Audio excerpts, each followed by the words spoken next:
What drives someone to become a religious extremist, even to the point of becoming a suicide bomber?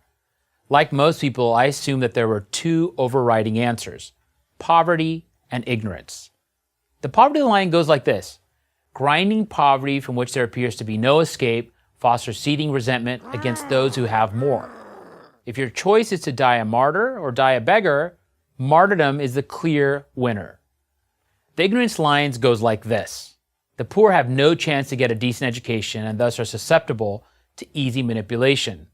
Clever people play on their prejudices and superstitions. Once the extremist gets this ignorant, poor person in his grasp, indoctrination is easy.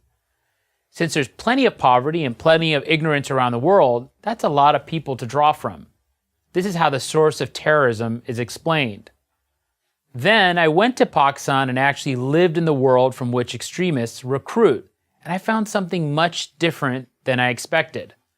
Poverty had little to do with who became an extremist, lack of education even less. Many of those that I met who subscribe to religious extremism and are prepared to murder and die for their cause are from the middle class, and many had a university education. These are not poor people, and these are not uneducated people. They are well-fed and well-read. So if poverty and ignorance don't drive people to extremism, what does? One is a desire for meaning and for order. Places like Pakistan are submerged in chaos and corruption. Islamists promise clear-cut solutions to every problem. Here's how things will change if you follow these rules, and only these rules. Another is a desire for change. The old corrupt order, the narrative goes, must be overthrown, and that can only happen through violent action. Again, it is Islamists that step in with a promise to create a new form of government. Then throw in a strong sense of victimhood.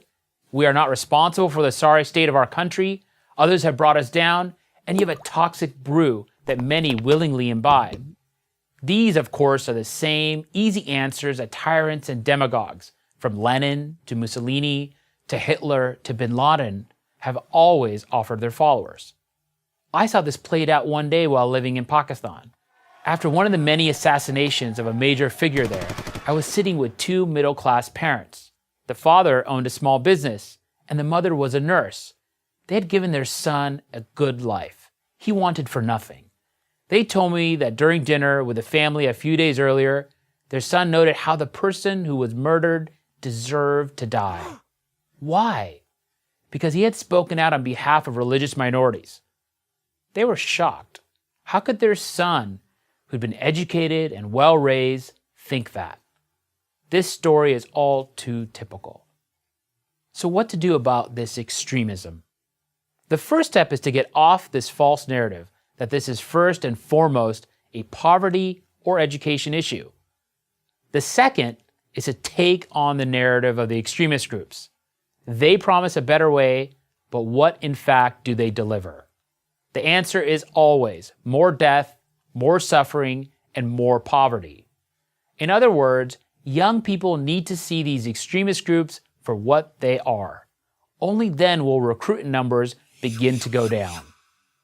Third, the media have to stop treating extremists as freedom fighters, a narrative that is all too common in places like Pakistan. Fourth, teachers and parents cannot assume that just because they reject religious extremism, their children and students will too. Middle-class parents and teachers have to be vigilant in instilling moderate, pluralist values in their children. Fifth, politicians have to stop blaming their country's problems on the West and have to confront the endemic corruption that destroys countries like Pakistan from within. Sixth, and probably most important, Islamic religious figures have to stop looking the other way, or worse, glorifying so-called martyrs, Muslims who murder innocent people, almost always other Muslims, in the name of Islam.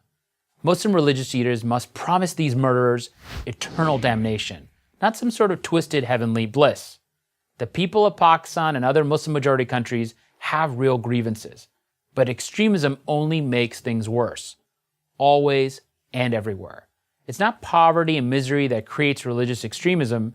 It is religious extremism that creates poverty and misery and death. I'm Haroon Ullah, adjunct professor at the Georgetown University School of Foreign Service for Prager University. Join Prager University. Click here to subscribe to our YouTube channel. Click here to sign up for free at PragerU.com for quizzes, contests, and prizes.